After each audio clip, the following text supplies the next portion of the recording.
you. That's the fun of it. That's why, as long as everybody's growing something, then I'm sure happy. But what I'm going to do tonight is I'm going to talk about soils. We're going to go through a little slideshow. I'm not a big fan of PowerPoints, but it seems like that's sort of a good avenue with this Zoom. I'm going to try not to bore you. I'm going to go pretty fast through some stuff because I want to point out some stuff that's important, I feel. And then hopefully at the end we'll ask questions and get you guys jazzed about things. So with that, I will start to share my screen, and if Sue will tell me when there is a presentation up. Did that come up? Yes, and it looks great. Okay. So why soil is important. We'll run through this for lots of reasons. These aren't the only ones, but you know, for gardening, we're talking about the root system. And Sue, can you see my pointer? I just want to make sure everybody can see my pointer going back and forth a little bit. Yes, I can see it. Oh, that's kind of cool. Technology is pretty neat. So here's a plant growing in soil. Here's the root system. And this is what I would hope that all of our plant root systems can look like. You've got a lot going on here, a lot of living stuff that's causing these nodules along these roots, bacteria. You know, it looks fluffy. The roots are well extended. All this white cloud that you see around here is actually fungus. And that fungi expand the root system, and they have an important role in the soil too. So we're going to talk about some of those things as we go forward. Just to get you started, we can start talking about these soil horizons, okay? And with the soil horizons, I like to think about them as just levels in the soil or levels in the soil profile. If you start down low, I mean, this could be granite, it could be limestone, it could be any kind of parent material down below. Our plants don't get any use out of that. Once you get up into a little higher in the soil profile, it's kind of the area that there's no oxygen that's being transferred. And so the roots don't go down into it much. You don't have hardly any organic material in it because of that lack of oxygen and stuff. So you don't have fungus or fungi and bacteria growing. And, you know, that's kind of that this might be what I call dirt. You know, if we're going to say, is it soil? Is it dirt? This would be what I say is dirt. Although my kids play in dirt, I always say I like to play in the soil. And so for this presentation, we're going to kind of be focusing on that rooting area of the soil, which is going to be topsoil. And this is where all the life is happening and all the healthiness can be measured. Okay, there's three kind of categories I'm going to talk to you guys about tonight. One is going to be biology. So everybody get ready because we're going back to high school. We're going to talk about biology. We're going to talk mainly about biology because that's the sexy kind of fun topic. Then we're going to talk about chemistry, and we're going to talk about physics because they all are important when we think about soil health. The one that we kind of get caught up the most in and that we have the most fun with is this SOM, which is what I call sexy ongoing maintenance, okay? It actually stands for soil organic matter, but this is where all the fun in gardening, I think, happens, especially with our organic gardeners. The soil organic matter, this is the organic piece of your soil. We like to say that a healthy soil has at least 5% organic matter. And there's a lot of reasons for that, but you need something. I mean, if you think about the farms out in the Midwest that are constantly plowed, you know, they don't have very much organic matter in them. They only have maybe 1, maybe 2% organic matter. And then once we get up into some Gunnison soils that really have a lot of health and life to them, we start approaching that 5. I've even had soil samples come in. I think it gets a little excessive once we get around that 10% organic matter. Then that might be a little too much. But But what is soil organic matter? It's kind of this piece that's composed of both living and dead things. It's only about 15% living. That includes all these wonderful things. You've all seen this soil food web picture. I would give credit to somebody, but I have no idea, it's been shared so much, where it came from. But it just shows you all the different life forms that are affecting the soil. And this represents about 15% of our organic matter. Then we get into about 15% of the organic matter is just dead organisms and dead carcasses and dead roots and different things that haven't been broken down yet. And if we start to break those dead things down, we get this nice humus that you can think of as being about 70% of that organic matter is actually just very dead, very stable. This is what you think about as your stable carbon source in the soil. So when we talk about the animals and those organisms and those living things, we've got beneficial ones. We've got probably the majority of all the different things in the soil that are living are just neutral, not really having a positive effect on anything or a negative effect, but they're just all living there happily in their own environment. And then we get into some harmful things. I mean, this is obviously like your earwigs, and we do have some things like E. coli that are harmful. But today I'm going to kind of talk about the beneficial ones that we all like to talk about, because to have a healthy soil, you've got to have healthy, beneficial organic material. One of the bacteria that's really helpful to our legume species, so this is like your peas and your clovers and your vetches and your beans, are these rhizobacteria. The rhizobacteria are really cool because they have the ability to actually take atmospheric nitrogen that's kind of coming through as in the air and into the soil. And those bacteria can actually grab that nitrogen gas and actually put it in a nitrogen form that the plants can take up. That's why we don't need a lot of nitrogen in our soils if we are producing a lot of our legumes or peas and stuff.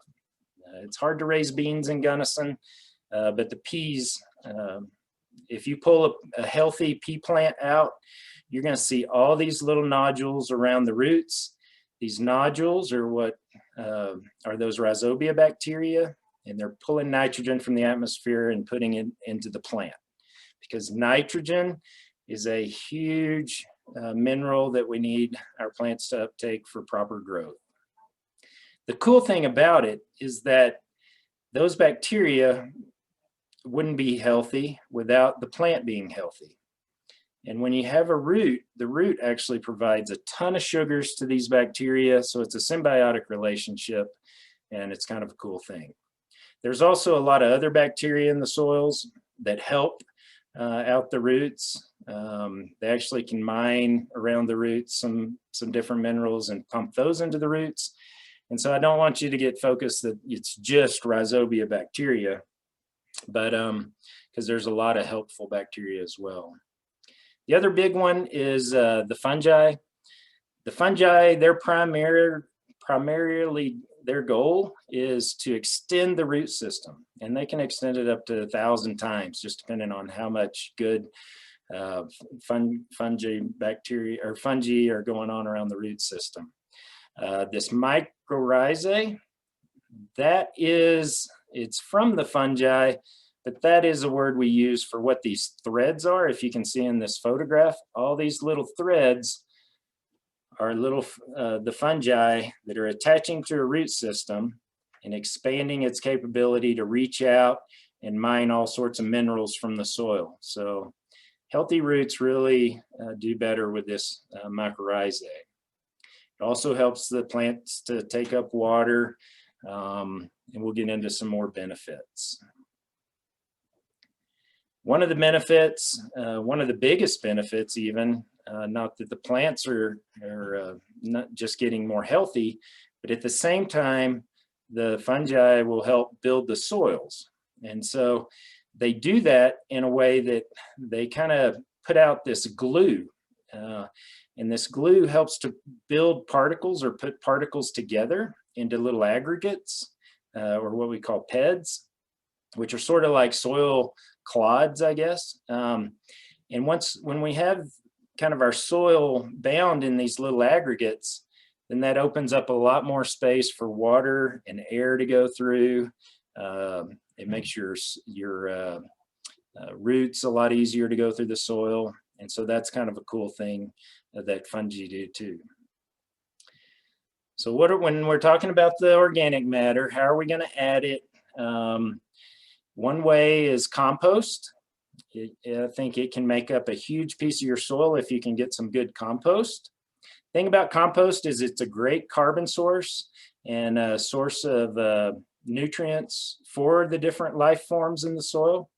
It's usually a little bit higher in phosphorus and potassium. Here in Gunnison, we don't really worry about potassium because we have a ton of potassium in the soil, but phosphorus sometimes can be limiting a little bit in some of our soils and our native soils. So adding compost to those is really helpful. One thing about compost is that the nitrogen that's in it is really slow to release, and that's a good thing and a bad thing. For one, it's kind of a stable source of, or sustainable source of always having some nitrogen available that can be released, especially as the bacteria and life forms start eating on it. But at the same time, the bad thing is that if you're just adding compost as sort of what you think is a fertilizer or adding nutrients to your plants, it doesn't have a lot of nitrogen in it. And so, but it's a great carbon source and a great source of organic material. Now, the other one we all like to talk about is manures. And I always get the questions, which is the best manure? Is it, llama poop? Is it steer poop? Is it, maybe it's yak poop? I really don't know. But there are some things with manure that you need to know. For one, it breaks down and it composts and it makes a great soil amendment. It is higher in nitrogen. But at the same time, it came out of an animal and it could have some bacteria in it that are unhealthy or pathogenic bacteria like E. coli, because all of our animals do have E. coli in their system that can be harmful to people. And then it's important to till manure in if you are going to put it in, because the nitrogen sources that are in manure actually get volatilized or escape into the atmosphere quite a bit quicker than some of our other nitrogen sources. And so it's nice to get that worked in if you are going to add manure. On the pathogen side, I say wait at least 4 months. Really in Gunnison, you should be waiting 6 to 8 months because we don't have that much time for the soil or the, I guess, biological activity of the soil to help break down some of the E. coli's and pathogens. And so if you're going to add manure to your garden, you can't do it this year. If you need to do that in the fall, and you need to work it on into your soil. It can also have weed seeds. Another thing with manures is it could have herbicides. If you're growing organically, that can be tough. You really need to know your manure sources. I put this slide up there just because I think it's kind of fun. And it just shows you, let me move some things around here, but it just shows you there's lots of different types of manure. They all have sort of a low nitrogen percentage when you compare it to other nitrogen sources. But this is kind of the breakdown of the 3, primary nutrients that plants need. And they're all pretty low percentages. But again, like I said, when you add manure, it, like compost, the nitrogen's only available like half the first year and then half of that the next year. So it becomes kind of this sustainable way to feed the organisms in the soil and the plants to benefit. I don't want to spend too much time on that, but there are differences and people have measured, but I can tell you that none of these numbers are really concrete. because it all depends on the animal's diet and how much nitrogen and protein they're taking into their diet, as far as how much nitrogen is in the soil or is in their manure. So if we can't really add nitrogen and minerals through compost and manures as far as the plant would like, how do we get those in? So if we start to see deficiencies in plants, sometimes our ideas go to fertilizers. And fertilizer is not a bad word because you can have inorganic fertilizers and you can have organic fertilizers, right? On the inorganic side, this will be your chemical ones, there's your synthetic ones. There's a lot of different ways to make these fertilizers. They usually are very specific and they only contain a few minerals, but they can have minerals in high amounts. And so if you really just want to pump nitrogen onto your garden, you know, fertilizers are an easy way to do that. And if you need a lot of nitrogen, I try to steer people more to, you know, fertilizing their yards and their perennial plants with inorganic fertilizers. But with that, all of the labels on fertilizers all have labels, and you kind of need to know the percentages of the nitrogen and the phosphorus and the potassium. Sometimes they add sulfur, but sometimes that's needed or not needed. I can tell you in Gunnison, about the only limiting nutrient that we have in our soils is nitrogen. So that really is kind of the only thing you can think that you'll be needing or need to add. But these inorganic forms are actually readily available to plants, and they're quick releases. And so boom, the plant can get nitrogen really easy. But one thing about that is that it also goes away really fast. So you don't have that sustainable, long-lasting nitrogen source from them. Over to the organic fertilizers, there are tons every year, more and more organic fertilizers coming on the market. The nutrients aren't as high as the synthetic fertilizers, but in amounts, they're still pretty low, but we can get a lot of quick acting nitrogen coming from the organic fertilizers. One thing with most of the organics though, is that you kind of have to have them converted into an inorganic form, or the nutrients that are in them converted into an inorganic form by the soil, by bacteria and fungi before the plants can use them. Which if you have a healthy living soil, that happens really easily. They're a little slower released, and especially in Gunnison, where the soil is cold, you just don't have a whole lot of microbial activity, you know, at different times of the year. Really and truly, you need that soil to be 50 to even 70 degrees for a lot of those microbes to be active and functioning properly. So, so you kind of keep that in mind if you're going to add organic fertilizers. These can be blood meal. I put this in here. They can be blood meal, fish emulsion, although you got to be careful because that can get pretty stinky sometimes. Urea. Urea is one that is really high in nitrogen. That's what these numbers are. This is nitrogen levels and phosphorus levels and potassium levels. But that first number is nitrogen. And you can see here on fish emulsion and urea that urea is really high in nitrogen. 46% is nitrogen. But it also releases really quickly, and it also volatilizes pretty quickly as well. So if you're going to put urea on, or even fish emulsion, you need to probably be tilling it into the soil and not just putting it on the top. Then we have all sorts of things like nitrogen boosters. Well, that's kind of what I just covered in the top, but then there's also phosphorus boosters, which I'm just going to say we don't really need in Gunnison.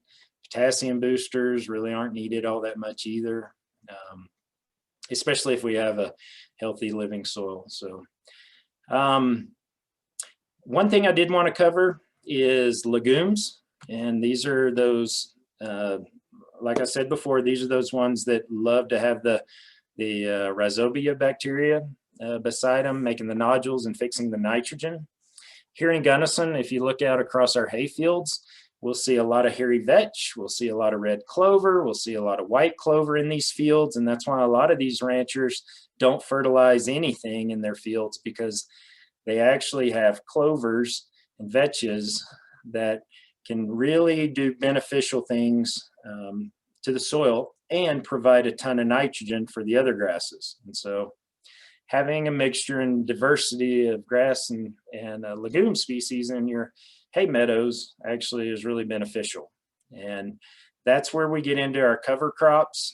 If you till these things into the soil, or you grow these things kind of on an off year, you can add a lot of nitrogen back into your soil that might not have been there, or that you may have taken out from growing one of your nitrogen kind of hog type crops.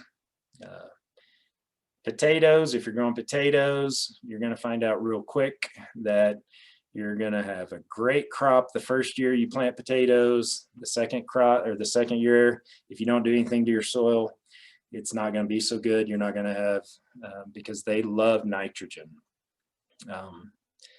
Okay, so to recoup, that was your biology lesson. There's a lot of activity, a lot of living things going on, extending this root system, protecting the root system, and benefiting the soil structure. Remember, I talked about the fungi making those aggregates and those PEDs. And then sure enough, I put in here, don't forget about the earthworms, Eric. Earthworms are kind of cool because they go around and they mine this soil compost, or this soil organic matter. And then their castings and poop is really beneficial to other microorganisms. But one of the biggest things that earthworms do is they create these tunnels. They allow the soil to really deep percolate a lot of that water, and they're just beneficial to have into your soil. So if you see earthworms in your soil, or any worms growing, that's a good thing. That means sort of that whole biological system is working properly. Okay, let's see where we're at. Chemistry.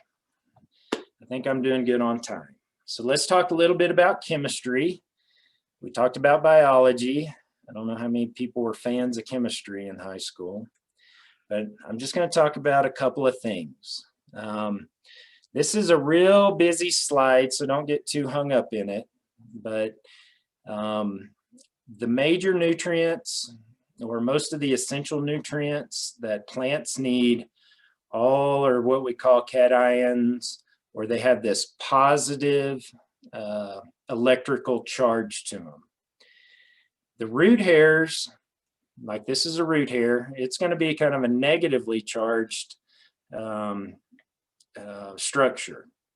And all around it, it could be hydrogen, which is what this H is. Hydrogen's positive, so it can attach to the root hairs.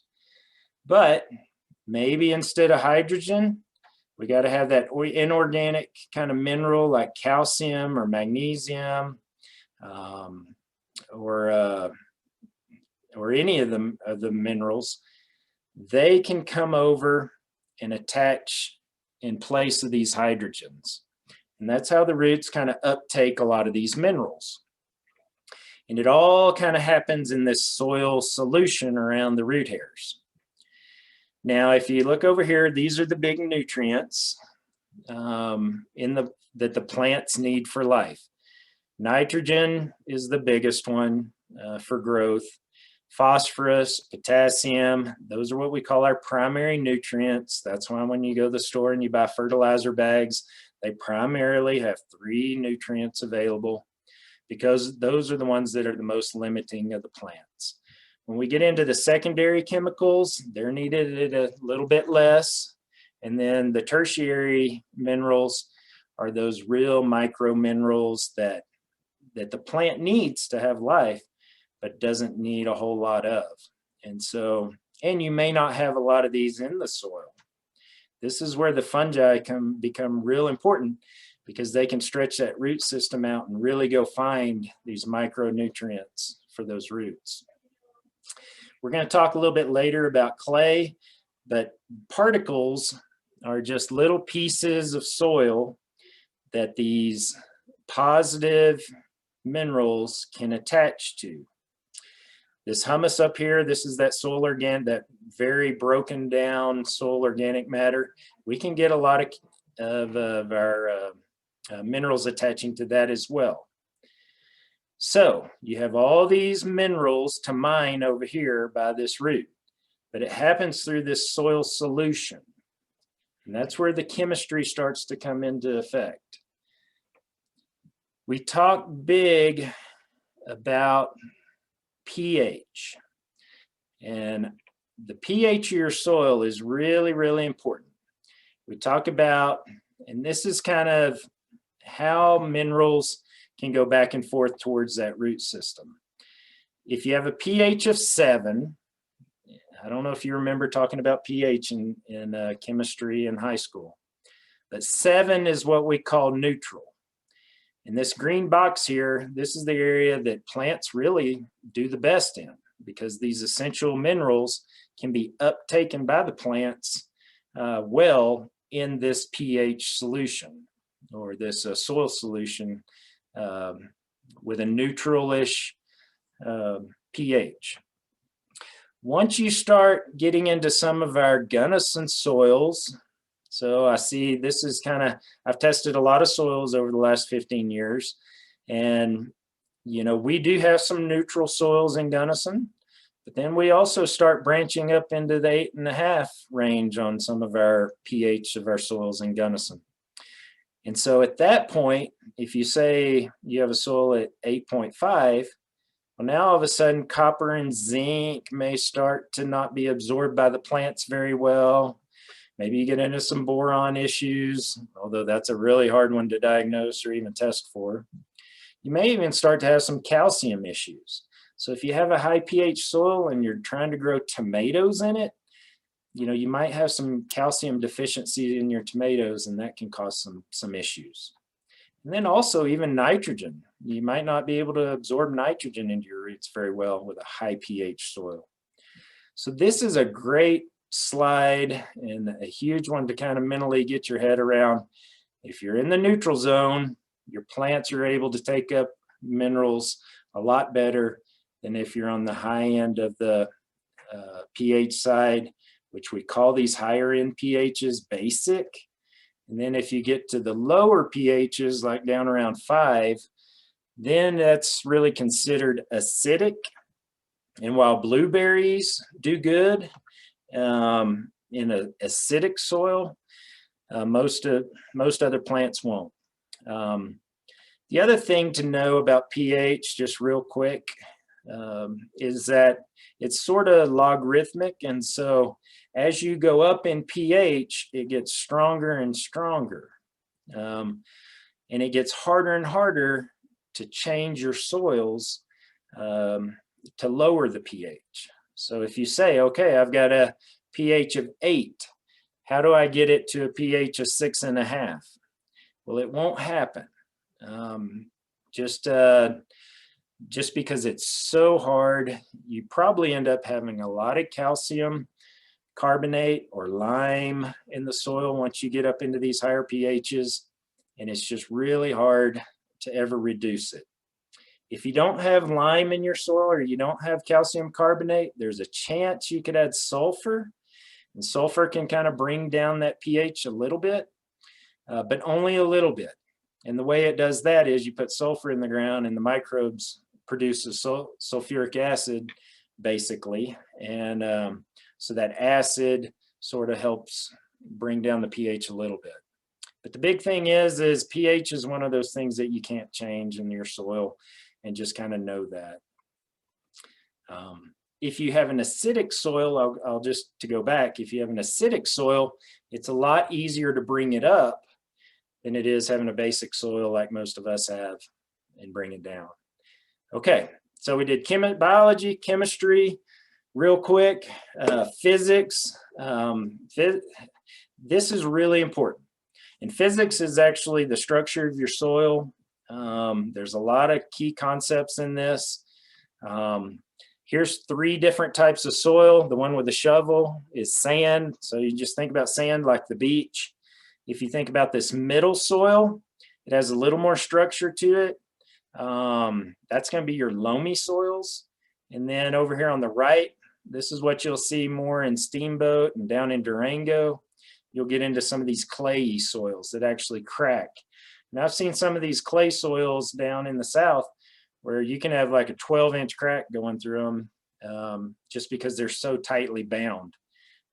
Clay soils are great, but they're also really hard to deal with. And so most of our soils in Gunnison, you'll be happy to know we have a little bit of clay, but most of them fit this loamy and sandy profile. So they're easy to grow potatoes in, they're easy to grow carrots in, and they have a lot of good functions to them. The one thing that they're lacking is tons and tons of nutrient holding capacity. And so we'll talk about kind of how these different soils function. Wow, that's a big slide. I didn't know it was going to be that big and yellow. But with the physics, with these particle sizes, all of our soils we kind of classify as either sandy or loamy or clay. And these are the particle sizes. So clay, the reason it's so tightly bound and we can make plates out of it and mugs and all these clay pots is because it's a really, really, really fine textured particle versus something like beach sand, which would be as big as this big yellow circle. We have some smaller sands that are probably more typical of what we see around Gunnison, but then in Gunnison we have a lot of this loam soil, and that's a good thing because we have draining soils, and they're not as hard to work as clay soils. I'll try to go through this pretty quick. So on the clay side, because they're such fine particles, matter of fact, if you shake them up, if you shake dirt up in a jar, that layer that never clears out, that's always brown, that's going to be your clay. It doesn't settle out, very well. Sand settles out really fast if you put it into a solution. But because clay is so fine and such a small particle, this triangle becomes a huge, cool thing or knowledge base. If you get up to 20% clay in your soil, if you look here at the percent clay, as soon as you get up to 20% clay, all of these types of soil act like a clay. That means they're going to be tightly bound. They're going to seal over. They're not going to transfer oxygen really well. They're going to be real easy to compact. And so clay is really a tough, workable type of a soil. On the other side, you have sandy soil, and you have these silty and loamy soils.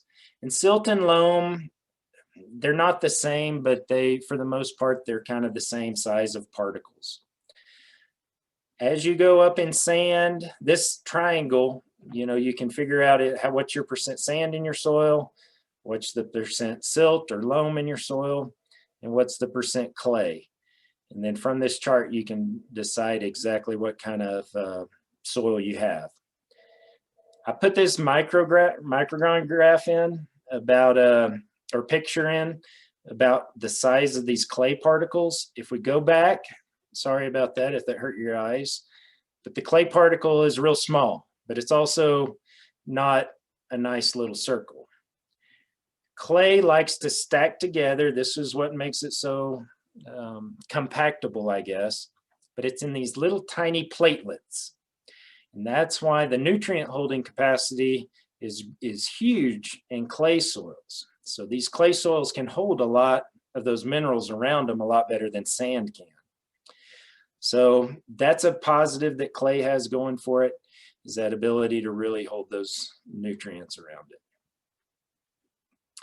If we think about them, a clay soil versus a sandy soil, The water holding capacity is really big in clay because the water can stay in clay a lot better because the particles are so little. The sand, if you think about putting water on a beach, the sand, it doesn't have much water holding capacity to it. And so you get these fast draining soils. A positive about sand is that it's quickly warms up in the springtime versus if you have a wet clay soil, it's really slow to warm up. And in Gunnison, we sometimes need as much warming in our soils as quick as we can get it. Workability, this crusting and impacting, obviously clay is high and sand is low. And I put these big water droplets here just to show you that the water of clay kind of spreads out and goes slow. And in sandy soil, it's fast draining and goes down pretty quickly. Here's that water of a clay soil going into a clay soil versus a sandy soil. This really is important when we start thinking about how we're going to water our Gunnison soils and how we're going to irrigate them. If you're irrigating by tubes and you're in a sandy soil, you might need those outlets where the water comes out of the pores of the pipes. You need those spacings to be a little bit closer in sandy soils than you would in clay soils. You can get by with some farther spaces to your irrigation pipe with clay soils. You can see how fast draining these sandy soils are. This is 15 minutes and 40 minutes. The water you put on now, 40 minutes later, will already be a foot below the sand soil. These type soils get really hard when we're germinating seeds.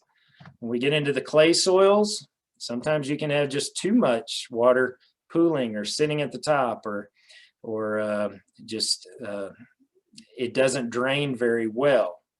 And so that can be a positive because it holds the water, especially if we're trying to germinate seeds, but it also can kind of be a negative too.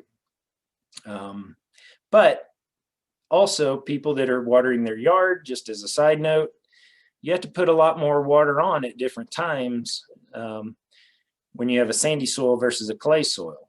A lot of times we get recommendations of, you should water deep and less often. Well, on Gunnison soils, people need to water less and more often because we want that water to be in the rooting zone of plants. Okay, so let's go back. Soil organic matter improves any type of soil texture. So soil organic matter, that sexy ongoing maintenance, right? It's the gold that you need. If you have a sandy soil, you need to add soil organic matter to it. If you have a clay soil, you can add some soil organic matter to it, and they'll both be better off. It forms PEDs. It takes a clay. If you have clay and add a lot of soil organic matter to it, you'll have a beautiful, rich soil like this. You can't just add clay to sand. It doesn't work that way.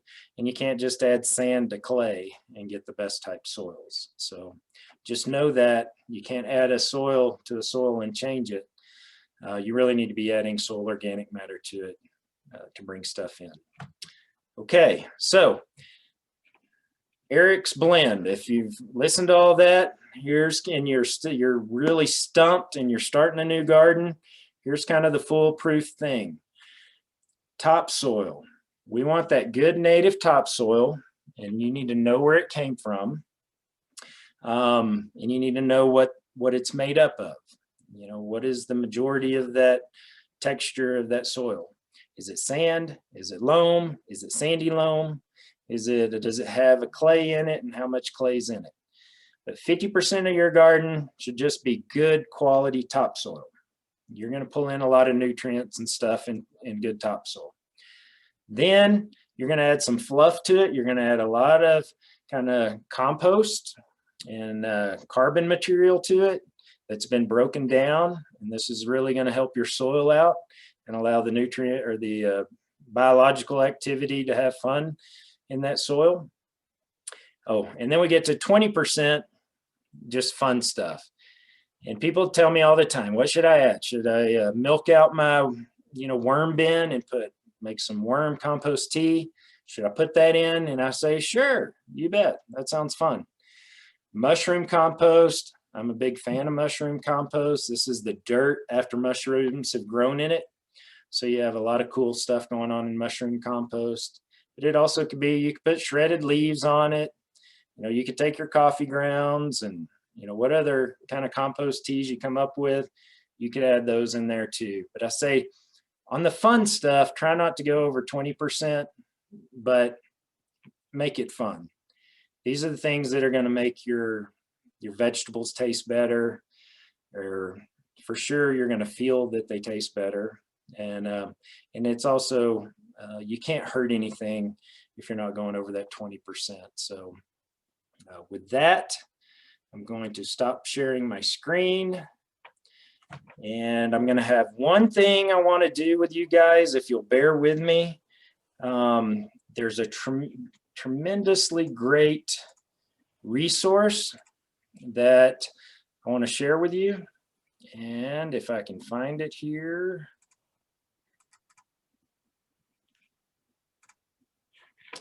And if you can see my screen.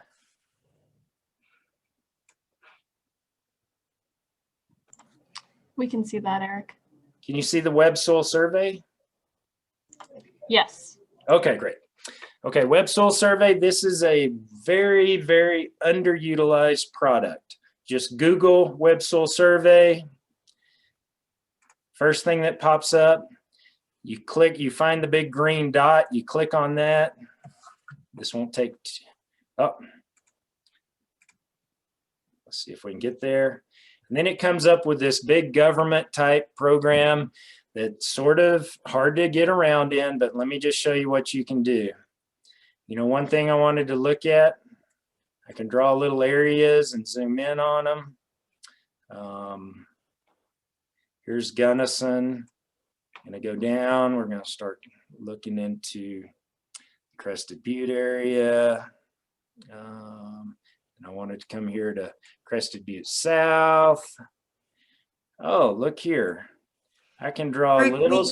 What's Eric, that? we can't see the screen that you're on right now. Okay, it'll catch up. There's a little bit of a lag. I'm going down onto the ice farm up there in CB South. Can you see that, or did it not pop up yet? We're not seeing it yet. Oh, okay. Seeing the Google page. Okay, well, I can back up. Maybe it won't do it that fast with this big of a zoom and this many people on it. But it could go really quick.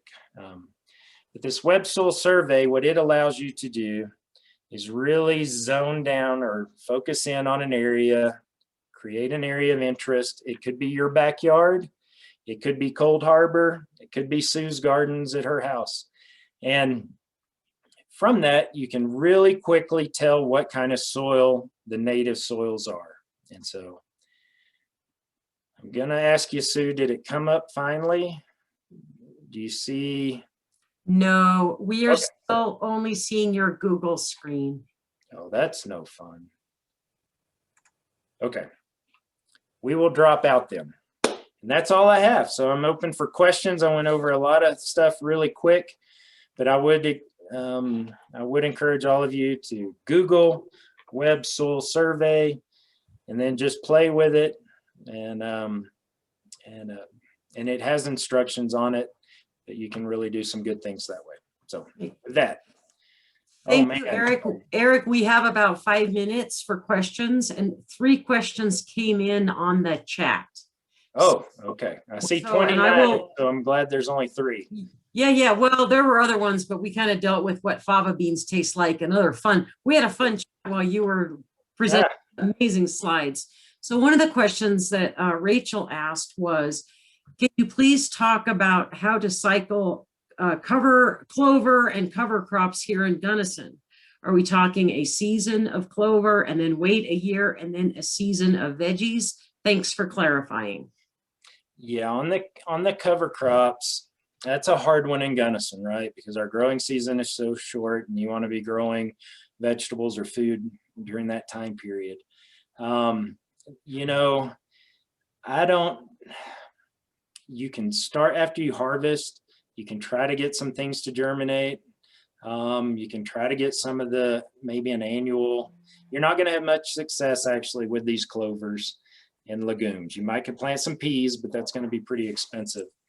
You can do some annual grasses and then plow those annual grasses in. Some of the annual grasses would be like wheat or oats or something like that. And you'll at least get that green material down into the soil. But honestly, in Gunnison, it's going to be tough. And I don't know, Sue, you may have tried some different cover crops and had good luck with some. But for most people, it's pretty tough unless you take the garden out or that area out for a whole year and just plant something the next year in it. That's been my experience as well. Just the growing season is too short. So it's almost like you have to go fallow and do a cover crop 1 year and back to that. Another question came in. The question was, can you have too much, well, should I say soil organic material or sexy ongoing maintenance? Okay, the question is, can you have too much? I think you can. I see in, you know, you think about potting soil, it's probably pretty much all that SOM. But I think once you get over 10%, you're starting to not have that really healthy mineral component to your soil. And so, yeah, I would say once you get over 10%, but you'd be okay, probably up to 15%, to be honest, and be fine. Okay. Another question Carla asked, is peat moss a good filler for compost? Peat moss, no. To answer your question, it's not a, but it can be fine. It adds some tilth to your soil. But peat moss is not really a great source of anything unless it's been broken down. It has a little more acidic feel to it, but it really doesn't affect the soil pH. So if I was to just say, should I add peat moss to my soil? I'd say no. You can pick better organic materials than that here. Are there any other questions? We have about a minute left of Eric's valuable time. Please enter him into the chat or turn on your microphone if you have some last questions for Eric. Real quick, back to the peat moss, Sue, though. Oh. Have fun with it. If you want to add it. You're not going to hurt anything with it. I'll just say that. You know, that's that fun piece. You can add whatever you want to in there. Well, my peat moss story, I think most people know peat moss is fairly low pH and Gunnison soils are relatively high pH. If you want to grow blueberries in Gunnison, you bury a bale of peat moss and plant your blueberries directly in it. I like to consider myself a reasonably good grower, but 10, 12 years ago, I planted 8 blueberries in bales of peat moss, and only 3 have survived to this day. And I've gotten maybe half a cup of blueberries. So just pay attention to Eric's slide about pH and go with what we have and not with what you want. Well, good. I stayed on time. I'm sorry that website didn't work. It was a little adventurous, I know, trying to share some stuff, but there was one more question, Eric, if you're willing. Kimberly is asking, can we discuss coffee grounds for altering pH? Yeah. It's sort of that, you know, again, deal with coffee grounds. And I hate to be that way. If you have a high pH, you know, it depends on how high your pH is. The coffee grounds can add, like peat moss, a little bit of an acidic type of a organic material, but it's not going to affect the pH of your soil and that overall soil solution. Coffee grounds are great though, because they add a lot of organic matter, and you might as well do something with them. They're not going to hurt your soil. There's a lot of bugs that are going to poop out good stuff from coffee grounds. So yeah, have fun with those. That's that fun piece, right? Again, probably. But the pH is hard, guys.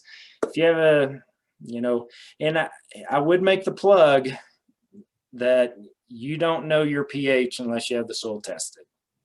You can't go to the hardware store and get some of those little tablets and shake it up in water and really get a good idea of what your soil pH is. You really need to bring that into me. I do soil test after soil test all throughout the season. It costs $25, and that's not to me, but that's to the lab that we send the sample off to. And then you can diagnose your pH, what minerals you're lacking in your soil.